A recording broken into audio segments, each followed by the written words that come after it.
Alors on va commencer. Est-ce que tu peux traduire et poser la question de savoir si dans le fond ils entendent correctement ta voix? Können Sie auch hinten in den hinteren Reihen auch alles verstehen, was Herr Pasamonik sagt? Okay. Parce que moi ça va, j'ai la voix qui porte, mais toi c'est peut-être moins évident. Alors, merci en tout cas d'être avec nous aujourd'hui et je vais vous faire découvrir un aspect qui est très peu connu de la culture européenne, aussi bien en France qu'en Allemagne, c'est la bande dessinée turque. Alors, est-ce qu'il y a une bande dessinée turque? Oui. Est-ce qu'elle est de qualité? Oui. Est-ce qu'elle existe depuis longtemps? Oui. Et c'est le sujet de cette conférence. Vielen Dank, dass Sie alle so zahlreich erschienen sind. Heute geht es darum, dass wir zusammen die Geschichte der türkischen Comics entdecken. Und vor allem auch deswegen, weil es ja eher ein Aspekt ist, der weniger bekannt ist. Gibt es überhaupt einen türkischen Comic, fragen sich einige. Und Herr Pasamonik hat ja schon gesagt, ja, es gibt ihn. Und deswegen möchten wir dann heute einige Aspekte mit ihm besprechen, wie zum Beispiel die Qualität der türkischen Comics und eben auch die Geschichte der türkischen Comics und auch weitere Aspekte. Ok. Alors, on va commencer très tôt, en fait, au 19e siècle, parce que on pense que la laïcité en Turquie vient avec Atatürk. En fait, c'est pas vrai du tout. Dès 1830, avec les révolutions européennes, il y a une prise de conscience qui est faite par les Turcs, et les Turcs vont se transformer très vite dans une nation moderne, dès la moitié du 19e siècle. Wir fangen dieses Mal auch schon sehr früh an mit der Geschichte der türkischen Comics. Die Frage ist auch, ob sich die Trennung von Religion und Staat, wann sich das in der Türkei ausgebildet hat. Viele denken, dass es sich dann ausgebildet hat, als das Regime also die Republik von Atatürk gebildet wurde. Allerdings hat sie schon viel früher angefangen, und zwar 1830 mit der Revolution, der Europäischen Revolution. Und da hat sich die Türkei schon zu einem Staat entwickelt, der Religion und Staat trennen will. Alors, il y a une très grande influence de la France. Pas seulement, on sait qu'il y a aussi l'influence de l'Allemagne, d'autres grands pays, mais il y a une grande influence intellectuelle de la France et des idées de la Révolution française. Et un dérivé de la Révolution française, ce sont les journaux satiriques. En France, la presse satirique est très importante. Je vais expliquer plus en détail. Gerade die Einflüsse von Frankreich sind beeinflussen sehr, sehr stark den türkischen Comic, vor allem die Ideen der französischen Revolution, die dann eben also die Ideen der französischen Revolution und die satirischen Zeitschriften in Frankreich haben die Comics in der Türkei sehr stark beeinflusst. Darauf gehen wir dann aber jetzt auch im Weiteren noch näher ein. Quand les républicains arrivent au pouvoir en France, à la chute de l'Empire, du Deuxième Empire, ils pensent qu'ils ont gagné. Et puis on fait des élections et on s'aperçoit que c'est les conservateurs qui gagnent. C'est pas les gens qui ont fait la révolution qui gagnent. C'est pas les gens les plus progressistes. Et quelle est la raison de ça? C'est simplement que l'école était dans les mains de l'Église. Et donc, le premier enjeu de la de la jeune République française, ça va être d'enlever à l'Église l'enseignement public. Explique ça. Nachdem die Zweite Republik in Frankreich gefallen ist, sozusagen, gab es ja die Wahlen, und normalerweise hätte man gedacht, dass eigentlich die Republikaner gewinnen. Allerdings, zu der großen Überraschung, haben die konservativen Parteien gewonnen. Und da fragen wir uns natürlich, wieso haben die gewonnen? Und zwar, weil die Schule immer noch in den Händen der Kirche war. Deswegen haben sich die Republikaner nicht durchsetzen können und die konservativen Parteien haben die Wahlen gewonnen. Alors, juste pour bien comprendre, en fait, le dessin va être un vecteur très important de diffusion des idées nouvelles. Une idée nouvelle, par exemple, c'est la séparation de l'Église et de l'État, qui est en directe ligne de cette conclusion des élections. Mais c'est un concept complètement intellectuel, complètement philosophique. Alors comment expliquer cette histoire-là à des gens qui ne savent pas lire? La plupart des Français, en 1875, ne savent pas lire. La caricature et le dessin vont être cet élément de vecteur des idées. Zu der Zeit, 1926, c'était 1875. Les élections, on parle pas c'est 1875, on est en 1875. Wir schreiben ungefähr das Jahr 1975 und da hat man eben versucht, mit Zeichnungen viele Leute zu erreichen, viele Ideen, vor allem intellektuelle Ideen mit Zeichnungen in Frankreich zu erreichen, vor allem auch dadurch, dass noch viele vorher nicht lesen konnten und schreiben konnten, wollte man mit Zeichnungen eben erreichen, dass viele Leute angesprochen werden. Alors, juste pour comprendre en termes de chiffres, aujourd'hui en France, il doit y avoir 3 journaux de caricature en kiosque. En 1877, en France, il y en a 175. 175. En 1877, il y en a 175. Donc vous imaginez la différence.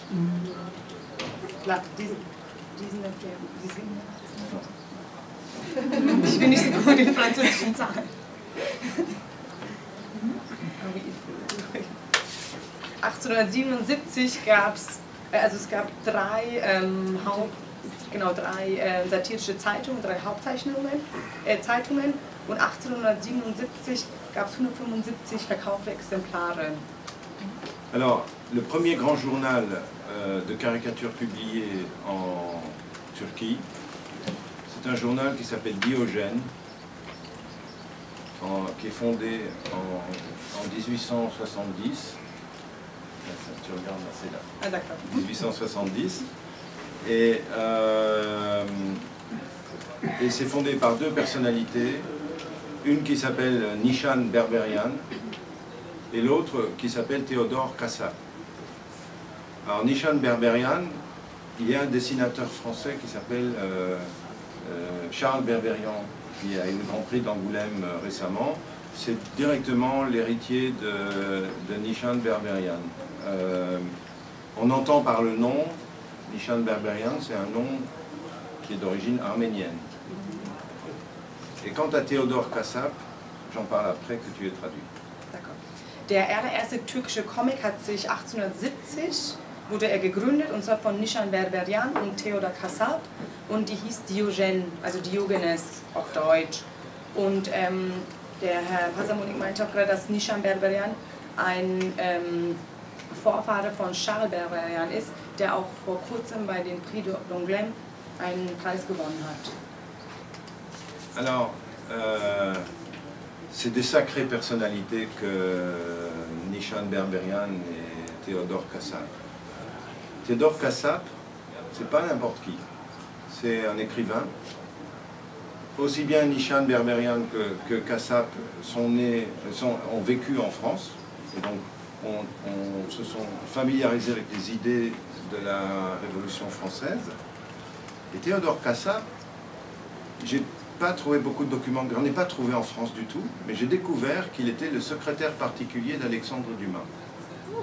Donc c'est pas n'importe qui.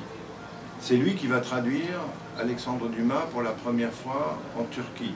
Le Comte de Monte Cristo, c'est le premier roman occidental traduit en Turquie, et ça va avoir un succès considérable. Et Théodore Kassab, comme son nom l'indique pas, mais il est d'origine grecque. Et Diogène est créé et financé par un fonctionnaire ottoman d'origine arménienne. Et donc on comprend que Diogène, vous savez, c'est le philosophe qui se promène avec sa lampe et qui cherche un être humain. Vas-y, traduis là, parce que c'est trop long. Oui. Also, Diese zwei Persönlichkeiten, von denen wir gerade gesprochen haben, also Theodor Kasap und Nishan Berberian, das waren die zwei Persönlichkeiten, die eben die allererste satirische Zeitung in der Türkei geprägt haben. Davon war Theodor Kasap ein Schriftsteller und beide haben auch in Frankreich gelebt. Allerdings hat er sich jetzt auf Theodor Kasap spezialisiert und hat auch noch erwähnt, dass er von Alexander Dumas Werke übersetzt hat in der Türkei. Und das findet er eben einfach sehr wichtig zu betonen, dass beide in Frankreich auch schon gelebt haben und dass er auch griechische Wurzeln hat, weswegen man vielleicht auch das Werk Diogenes erklären kann. Donc on comprend deux choses. D'abord, c'est que Diogène est un organe qui va défendre les minorités contre le pouvoir. Et l'autre chose qui est très amusante à savoir, c'est que les disputes entre Kasap et Berberian sont célèbres dans tout Istanbul, parce que c'est des disputes homériques absolument remarquables, à tel point que les dialogues des disputes ont été transformés en sketch pour le théâtre de Karagöz. Es waren so besondere Gespräche, die homerischen Streitgespräche, die eben von Theodor Kasap geschrieben wurden, waren in Istanbul so bekannt, dass sie eben auch die Sketche der internationalen türkischen Schattentheater zum Beispiel inspiriert haben. Alors voilà, donc je vous ai un peu expliqué. La vie de Théodore Kasap et de Diogène va ressembler beaucoup à la problématique des journaux de caricature aujourd'hui en Turquie, parce que le journal va être d'abord interdit au Caire, parce que je vous rappelle que l'Empire ottoman va jusque dans le nord de l'Afrique, c'est un très très grand empire, et donc le Khedive, c'est comme ça que ça s'appelle, je ne sais pas comment on dit en turc ou en allemand, mais l'administrateur du Caire n'a pas du tout apprécié qu'on fasse sa caricature, et donc Diogène est interdit au Caire, et à la suite de ça, Abdülhamid II, le sultan Abdülhamid II, va faire, qui déjà n'était pas un grand amateur de la liberté de la presse, va fermer le journal. Théodore Kasap va avoir 3 ans de prison. Il va s'exiler en France, et donc c'en est fini pour Diogène, et ça va se répéter avec d'autres journaux de caricature pendant les années qui suivent. Allerdings wurde die Zeitung dann verboten, also die Diogenes, weil die der osmanischen Macht ausgesetzt war, die in der Zwischenzeit von Sultan Abdülhamid II. Immer autoritärer wurde. Und der Leiter Kasap wurde dann auch zu 3 Jahren Haft verurteilt, bevor er ins Exil nach Frankreich gegangen ist. Und Herr Pasamulik sagte auch, dass dann das auch mit anderen Zeitungen dasselbe passiert ist, dass sie dann immer öfter verboten wurden aufgrund eben der Herrschaft von Sultan Abdülhamid.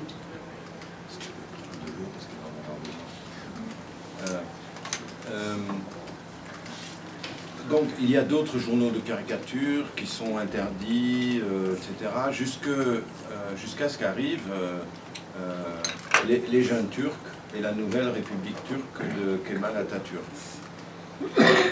Et juste avant la fondation, juste avant l'arrivée au pouvoir d'Atatürk, en 1922, va se créer ce journal Akbaba, mais qui est un journal d'inspiration kémaliste, et donc pas très critique avec le pouvoir.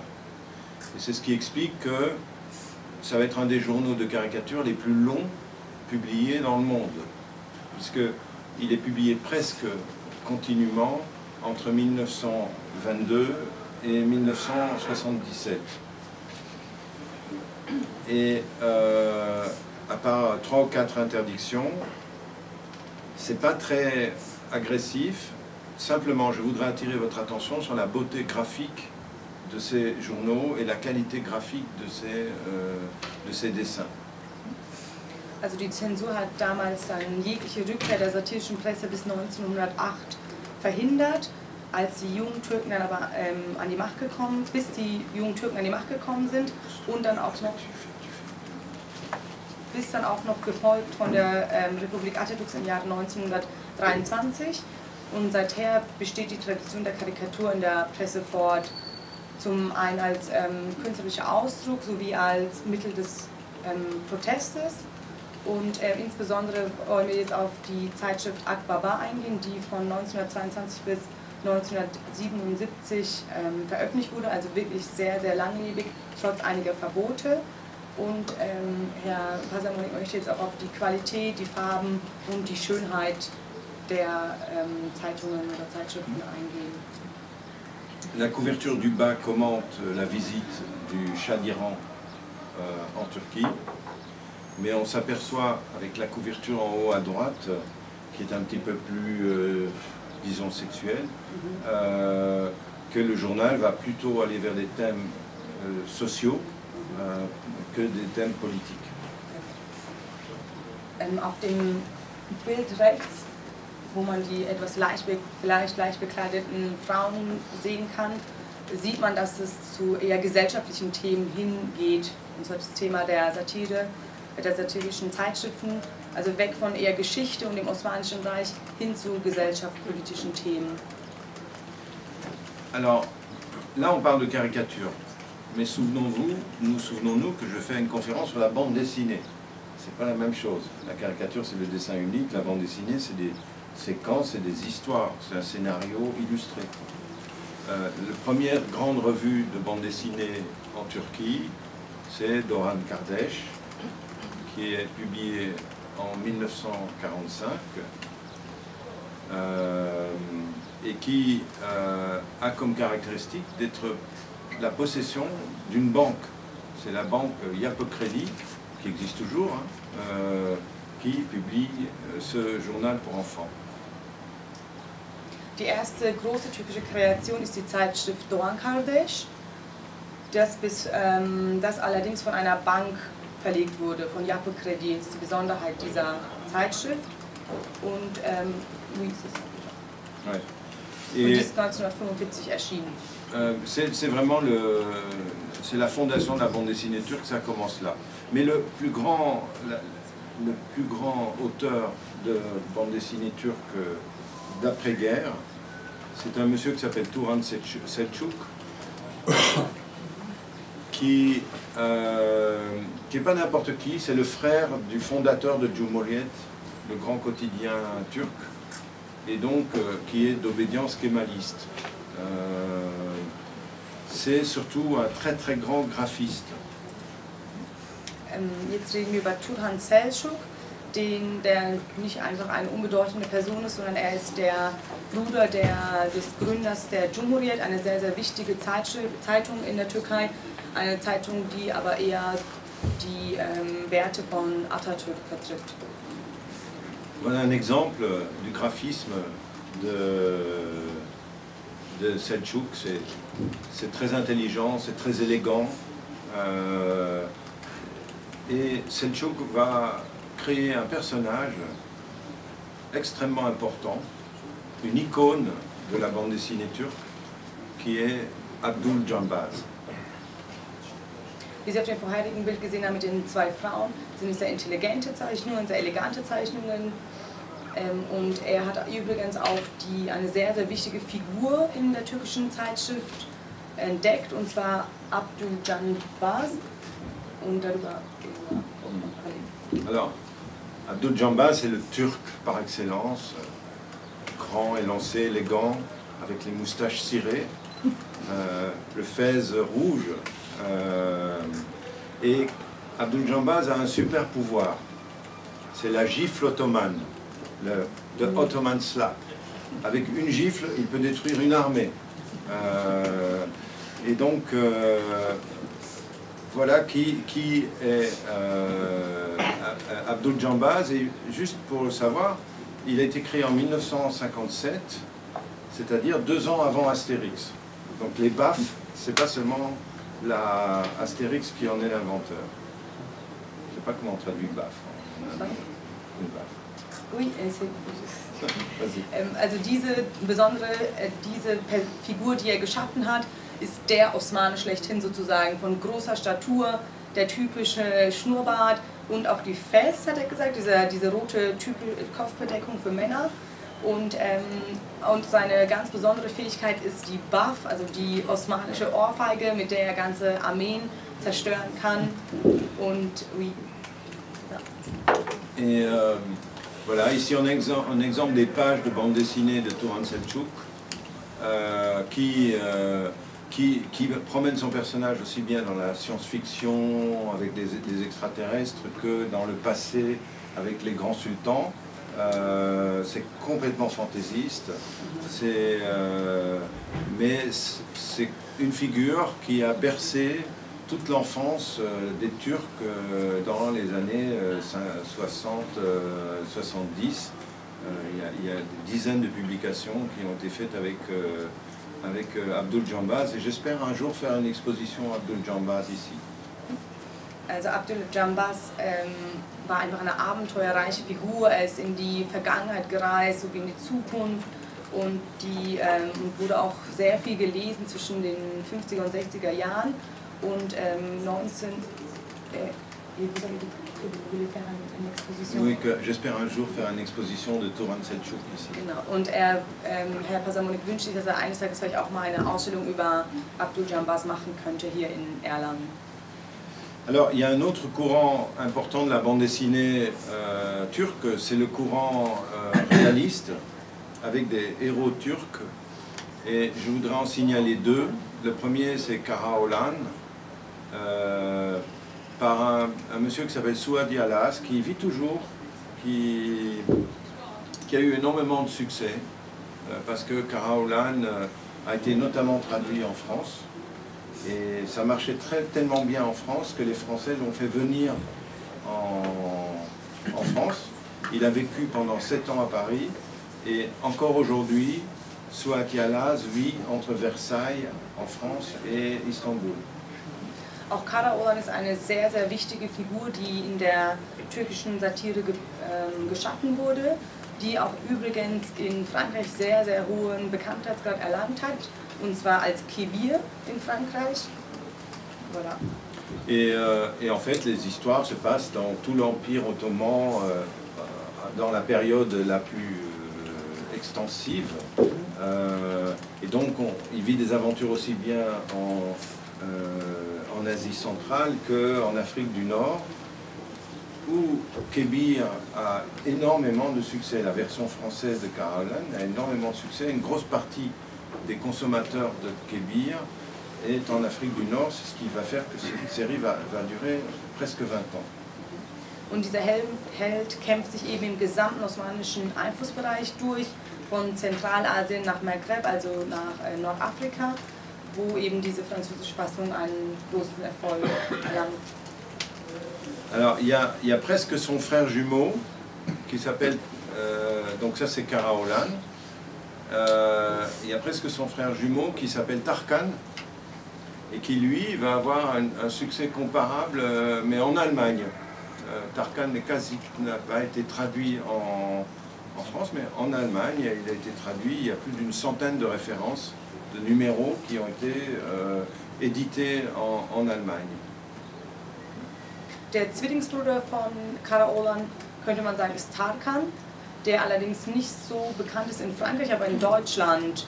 Also in Deutschland wurde er wurde auf Deutsch übersetzt und auch einige 100 Exemplare wurden verkauft.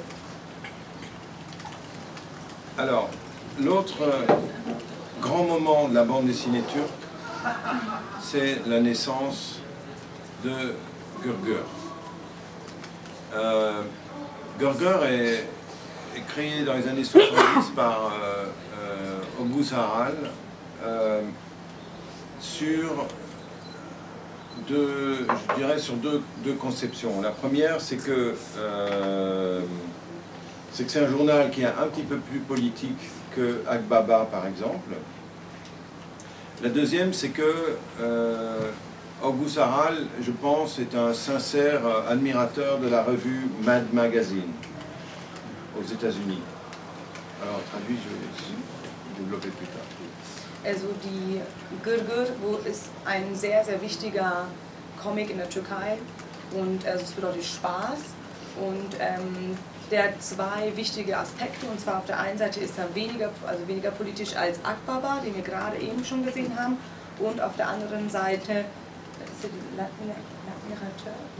de Mad Magazine. Ouais, je vais te parler de Mad, to be Mad. Der Bewunderer des Mad Magazine, worüber er jetzt... Alors, Mad Magazine, c'est un magazine qui a été fondé en 1952 aux États-Unis par, ça va me revenir, par Harvey Kurtzman. Il faut savoir que c'est un journal qui a été créé dans un contexte de censure, parce que dans l'après-guerre aux États-Unis, il y a eu une grande campagne contre la bande dessinée, faite par le docteur Wertham, mais je ne vais pas être trop dans le détaillé, c'est pas bien. Il y a une grande campagne contre la bande dessinée, et Mad Magazine va échapper à cette campagne en disant « mais nous, on n'est pas un magazine de bande dessinée, on est un magazine de commentaires politiques ». Et Mad Magazine va avoir énormément de succès, jusqu'à 2 millions d'exemplaires vendus tous les mois. Et ça va être une espèce de révolution à la fois esthétique et à la fois sociétale. Mad Magazine wurde 1952 in den USA gegründet, im Rahmen aber der Zensur. Und es war eine riesengroße Kampagne um die Comics in Amerika. Und er hat sie aber nicht als Comic ausgezeichnet, sondern als politische Kommentare. Ok, alors Gırgır va avoir un succès tout aussi considérable en Turquie, puisque les tirages vont être de l'ordre de 500 000, voire davantage, presque 1 million d'exemplaires par semaine. Et il va avoir un impact politique important parce que c'est un journal qui va jouer en permanence avec la censure. On se souvient quand même que c'est la dictature militaire à ce moment-là. Et je vais expliquer ça plus tard. Gırgır hat bis zu 500.000 Exemplare, ganz wichtig, pro Woche verkauft. Und es wird auch deswegen so wichtig, weil er immer wieder mit der Zensur gespielt hat. Also die Zeitschrift. Alors vous allez voir, j'espère que vous allez tous aller voir l'expo qui est en ce moment dans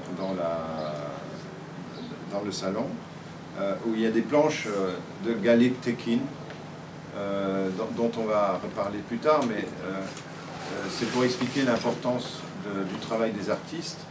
C'est que Galip Tekin, par exemple, raconte une histoire de science-fiction.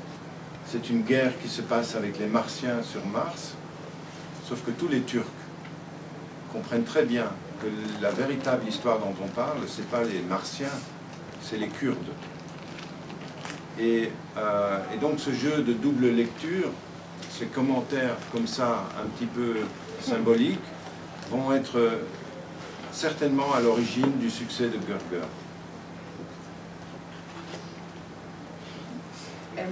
Er hofft, dass Sie auch alle die Ausstellung gleich besuchen, die Istanbul.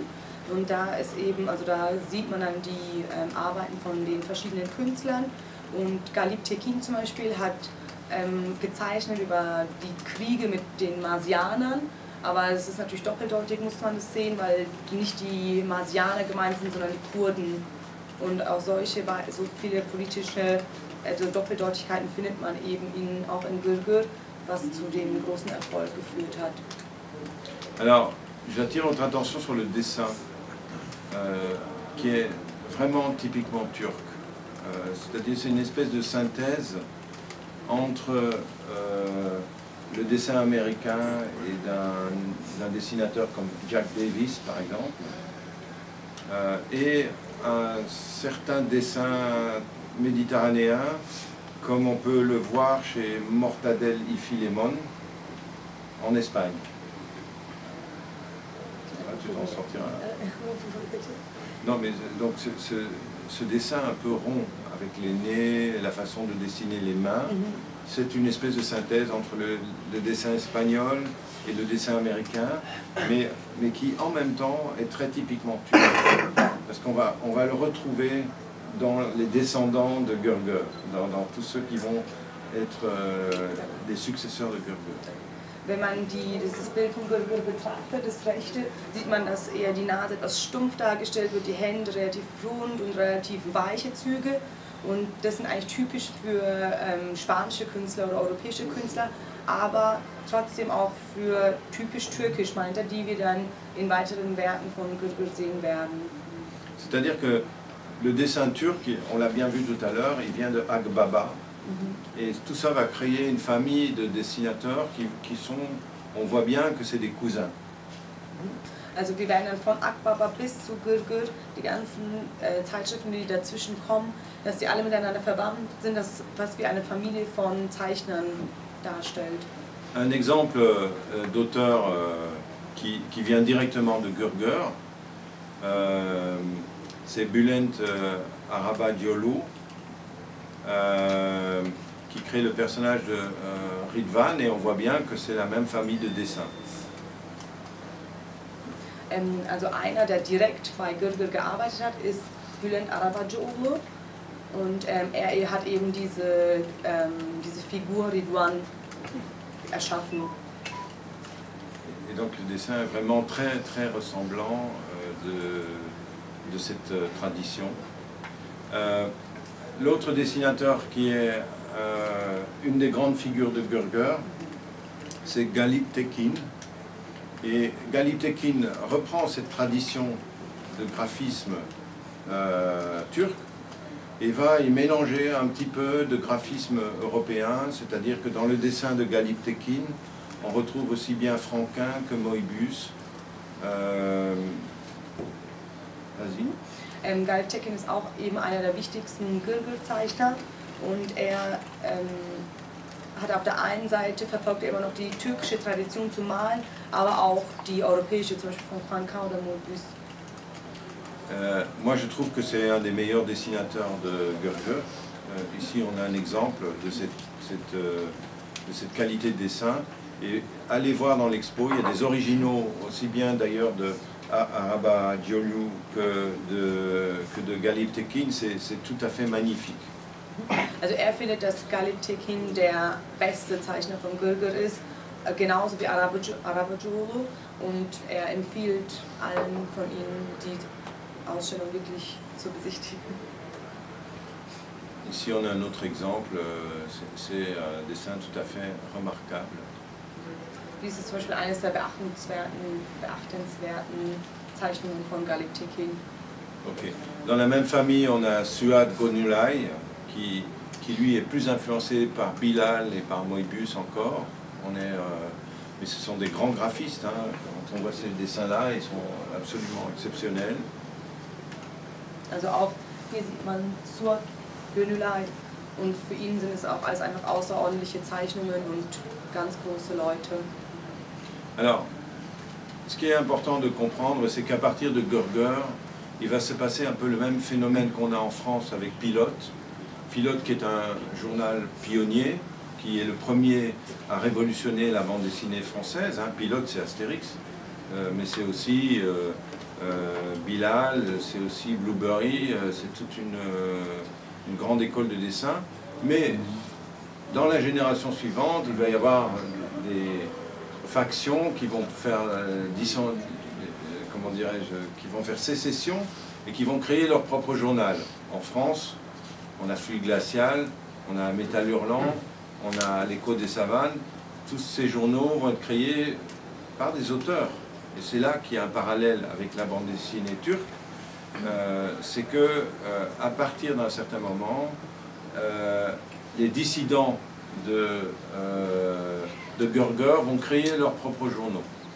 Et l'un des dissidents de Gürgür, qui est exposé dans l'expo ici, c'est Tuncay Akgün, qui, ensemble avec Ahmet, pardon si mon turc, je ne prononce pas bien les noms, mais Ahmet Çakçak, ils vont créer le journal Limon, qui ensuite va devenir Leman, et à côté de Leman, qui paraît toujours aujourd'hui, qui est un hebdomadaire, va apparaître un magazine qui s'appelle El Maniac. Maniac, ça veut dire obsédé en turc. Tu confirmes, non? Obsédé. Ouais. Also ganz am Anfang sagt Herr Pasamonik, dass es sich dass zum Beispiel Asterix und Obelix Comics waren, die wirklich revolutionär waren damals zu der Zeit in Frankreich und dass sich danach aber in den Generationen immer eigene Zeitschriften entwickelt haben. Und das allerselbe gilt eben auch für Gürgür.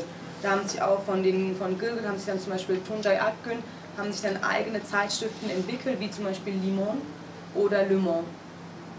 Und Limon muss man auch noch hinzufügen, ist auch noch eine Wochenzeitung. Alors, Le Man va avoir un rôle politique très fort, très actif jusque encore aujourd'hui dans la société turque. Ici, on voit que à gauche, c'est un numéro spécial qui est fait pendant les événements pour supporter les événements de Gezi. Et le numéro de droite montre Erdogan en train d'essayer d'étouffer l'oiseau de Twitter avec des gaz, avec les gaz de la place de Gezi, quoi. Donc on voit qu'on est quand même sur une véritable littérature de combat. Also Le Monde ist vor allem politisch sehr, sehr stark engagiert, beziehungsweise die Zeichnungen sind sehr auf die politischen Ereignisse, zielen halt auf die politischen Ereignisse hin. Zum Beispiel links sieht man eine spezielle Ausgabe, die extra für die Demonstrationen bei Gezi erstellt wurde, und rechts sieht man Erdogan, wie er versucht, Twitter mit so einem Laub, oder ist es ein Gas? Also so einem Gas hinweg, also Twitter weg zu pusten. Parce que tout ça est extrêmement connoté à la politique et à la situation d'Istanbul. C'est que à gauche, on voit Erdogan en train de parler avec son fils des écoutes téléphoniques qui ont failli le menacer à une époque, et à droite, ça fait directement allusion au fait que dans les canaux à eau des policiers sur la place Gezi, il y avait des produits chimiques qui étaient vraiment très nocifs. Also vor allem Le Monde zielt vor allem auf die Situation und die Politik, wie bereits erwähnt, in Istanbul ab. Und auf dem linken Bild sieht man, wie Erdogan mit seinem Sohn telefoniert. Oui, en fait, il y a eu des écoutes téléphoniques qui ont révélé des collusions entre le fils d'Erdogan et des scandales financiers, quoi, qui montraient que le fils d'Erdogan faisait des malversations financières. Donc, je ne sais pas si tu peux traduire ça. Oui, also es geht die finanziellen Vertuschungen von Erdogans Sohn scheinbar, die da heimlich diskutiert werden mit dem Vater. Alors, ce qui est important de bien comprendre, c'est que là aussi, on se trouve dans une espèce de comparaison avec la presse française, puisque là, le journal qui est un peu l'ancêtre de Charlie Hebdo en France, c'est le journal Harakiri. Et Tuncay Akgün, donc l'éditeur de Lehman, va lancer un mensuel qui va s'appeler Harakiri, à la fois en hommage à Harakiri, qui est d'une liberté totale. Hein. Je ferai une autre conférence sur Harakiri. Donc c'est à la fois un hommage au journal français, mais c'est aussi une volonté de renouveler le graphisme et l'expression graphique en Turquie. Malheureusement, le journal Harakiri va être interdit au bout du 3e numéro, et l'intitulé de l'interdiction, c'est que c'est un journal obscène. C'est l'obscénité qui est la raison de l'interdiction du journal. Also Harakiri ist sozusagen der Vorfall von Charlie Hebdo. Es wurde in 1962 gegründet und ist eine Monatszeitung von Tuncay Akgün, der einfach die grafischen Elemente nochmal erneuern wollte. Allerdings wurde die Zeitung leider nach der 3. Ausgabe verboten aufgrund von Obszönität. Voilà. Alors, une autre création de Tuncay Akgün c'est avec Ramizé Herrère, qui est également présente aujourd'hui à Erlangen et qui est présente dans l'expo. Ramizé Herrère, c'est la grande caricaturiste turque du journal Radical, et elle va créer avec Tuncay Akgün un mensuel qui s'appelle Bayan Yana, qui a comme caractéristique d'être uniquement dessiné par des femmes.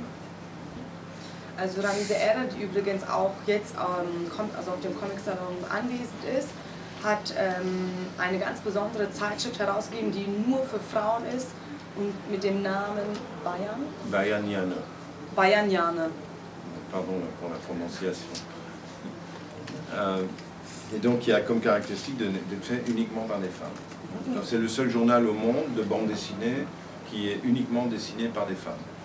Alors un autre très grand dessinateur turc, selon moi, et dont vous trouverez les dessins dans l'exposition, c'est Kemal Aratan, qui, avec Tuncay Akgün au scénario, a réalisé une histoire de l'Empire ottoman, une histoire comique de l'Empire ottoman, dont on peut voir des dessins dans l'exposition. Kemal Aratan hat gemeinsam mit Tuncay Akgün, den wir gerade schon erwähnt haben, auch eine Ausstellung hier in Erlangen. Und da geht es um das Osmanische Reich, ein bisschen spielerisch und auch noch ein bisschen komisch gezeichnete, das Thema ist halt komisch gezeichnet des Osmanischen Reiches. Un autre grand dessinateur turc contemporain, c'est M.K. Perker, dont la carrière a lieu essentiellement aux États-Unis aujourd'hui. C'est un illustrateur pour Rolling Stones, pour le New Yorker, et c'est lui qui était le rédacteur en chef de Harakiri, qui a été interdit au bout de 3 numéros.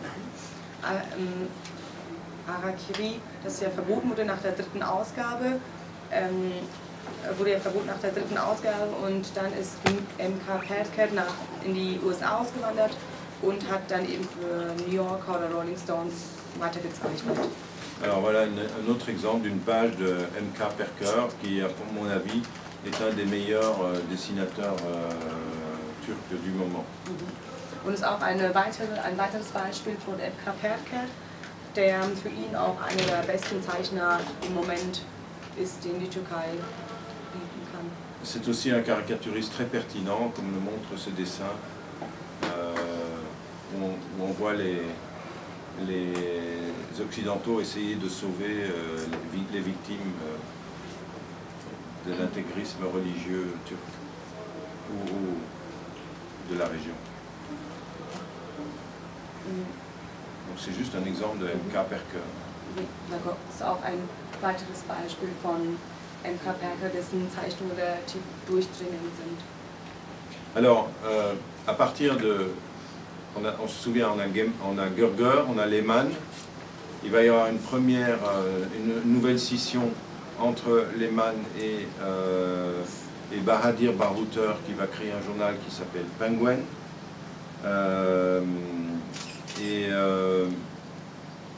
Et à partir de à partir de Penguin et de Lehmann, il va y avoir une 3e génération qui est la génération Uykusuz. Je te laisse.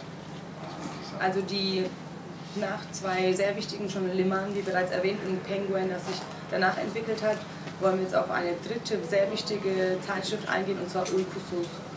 Alors Uykusuz, on est exactement sur la même ligne éditoriale que Lehmann. C'est un peu moins littéraire, un peu moins politique, mais quand même assez incisif. Also bei Uykusuz findet man, also es fasst sie sehr ähnlich zu Lehmann, ist ein bisschen weniger literarisch und ein bisschen weniger politisch. Alors Uykusuz, ça veut dire insomniaque, dans le sens qu'il faut rester éveillé, quoi, que c'est pas le moment de s'endormir face à l'évolution politique du pays. Uykusuz bedeutet schlaflos, also dass man immer wach sein sollte, immer wachsam auch sein sollte, also über die Dinge, die sich im Land oder in der Stadt eben abspielen. Alors dans Uykusuz, il y a plein d'individualités qui sont de très grande qualité. on est sur des parodies de super-héros. Et dans les individualités de grande qualité, il y a Ersin Karabulut, qui est la grande figure graphique de Uykusuz, dont vous pouvez voir les pages ici qui sont absolument sublimes. Et là, vous avez un bel exemple de la pertinence, de toute la pertinence du dessin d'Ersin Karabulut et de la façon dont la presse comprend le problème politique turc.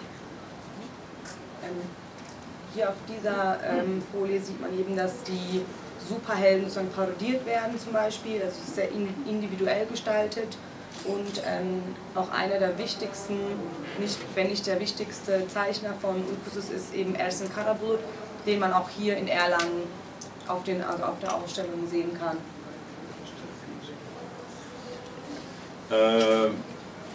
Vraiment, allez voir les dessins d'Ersin Karabulut, qui est présent en ce moment à Erlangen, mais allez le voir, c'est tout à fait renversant.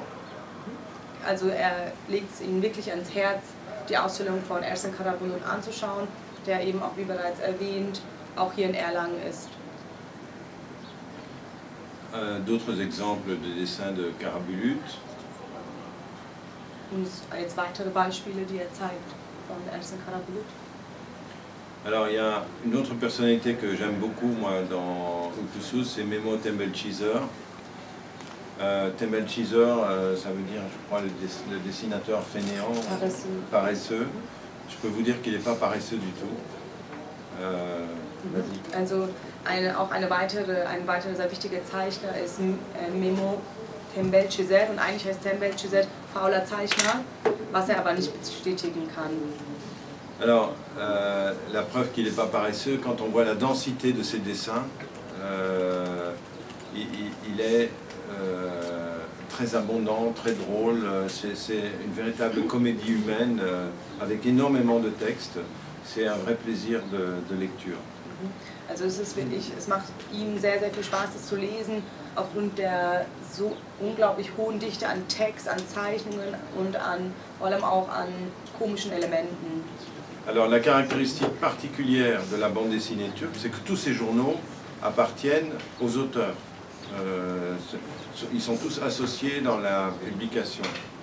Une autre personnalité de Uykusuz, c'est Yilmaz Aslanturk, avec sa série Otis Abi, qui est en gros l'histoire d'un Casanova d'Istanbul qui a des aventures amoureuses, quoi, dans chaque numéro de Uykusuz. Ein weiterer wichtiger Zeichner ist Yilmaz Aslanturk und er hat eben diese bekannte Persönlichkeit Otis Abi gezeichnet. Da geht es einfach darum, einen türkischen Casanova, der viele Abenteuer, vor allem mit Frauen, erlebt. Alors je voudrais terminer par Bahadir Bahouter.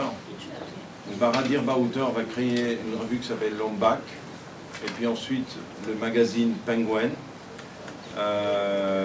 Et Bahadir Bahouter est vraiment dans une triste situation aujourd'hui parce que il a fait un dessin de Erdogan en train de se reboutonner la chemise, de se reboutonner le costume. Vas-y, jusque-là.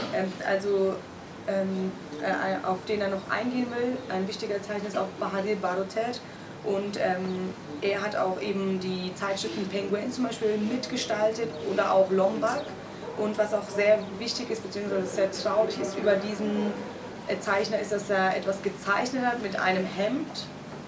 Et en faisant ce geste, il fait comme ça. Et ce geste, en Turquie, signifie homosexuel. Et donc la présidence l'a assigné en justice. Et il a eu beau présenter des dizaines de photos où on voit Erdogan en train de faire ce geste, il a eu 11 mois de prison avec sursis. Also er hat scheinbar sehr viele Zeichnungen gemalt, wo Erdogan, wie er gerade vorgeführt hat, sein Hemd so schließt, dass er eben dieses Symbol für Homosexualität, also der schließt es immer so, dass man es halt so sehr stark sehen kann. und deswegen hat er eine Bewährungsstrafe von 11 Monaten bekommen. Et suite à ça, Bahadir Barouter a totalement arrêté la caricature et la bande dessinée. Aujourd'hui, il fait de la peinture. Voilà un exemple de sa peinture, très morbide. Et heureusement pour lui, ses peintures marchent très bien. C'est devenu un des grands peintres contemporains turcs. Mais c'est fini, quoi. La liberté d'expression aujourd'hui passe par ces tableaux. Also er hat jetzt aufgehört für Satirezeitschriften zu zeichnen und ist jetzt Maler. Hier kann man zum Beispiel ein Beispiel seiner Gemälde sehen, die aber sehr traurig und sehr... Ja. Pour moi, c'est le Moebius turc. Ici, vous avez un exemple de son travail. C'est un dessin complètement surréaliste, très fantaisiste, très habité, très personnel. Et donc, c'est une grande perte pour la bande dessinée. Für ihn ist vor allem dieses Bild so viel Fantasie und so viel Originalität, deswegen findet er es sehr schade, dass eben der Comic einen so wichtigen Zeichner verloren hat. Voilà une autre de ses peintures. On voit bien que il est passé dans un autre monde, alors qu'avant il faisait ça. Also vorher hat er zum Beispiel solche Sachen gezeichnet, jetzt ist er in eine ganz andere Welt eingetaucht, wie man an so einem Bild zum Beispiel erkennen kann. Voilà. Et donc, je termine en parlant de d'autres expériences de graphisme et de bande dessinée en Turquie.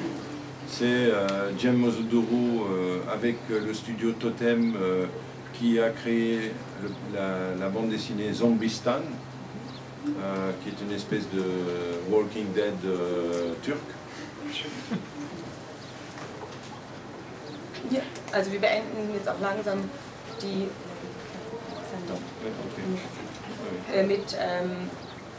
mit Cem Özuduru, der eben Zombistan geschaffen hat, die ein bisschen so wie zum Beispiel Walking Dead, sehr ähnlich zu Walking Dead. Bon, alors comme il ne reste que 5 minutes, je vais aller très vite. Donc voici Yalin Alpay qui a fait une biographie de Mustafa Kemal en bande dessinée, de la jeunesse de Mustafa Kemal. Yalin Alpay zum Beispiel, also wir gehen jetzt noch auf wichtige Künstler schnell ein. Yalin Alpay zum Beispiel, der eine Biografie über den jungen Mustafa Kemal geschrieben hat. Donc voici quelques 2 pages. Hier zum Beispiel ein paar Beispielseiten. Et puis il y a Devrim Kunter qui a créé une bande dessinée qui s'appelle Seyfettin Efendi. La caractéristique de cette bande dessinée, c'est qu'elle est totalement faite sur ordinateur. Und auch zum Beispiel Devrim Kunter, der Seyfettin Efendi gezeichnet hat. Und das Besondere an diesem Band ist, dass es nur im Internet verfügbar ist. Voilà un exemple des pages qu'il fait. Et voilà, j'ai fini.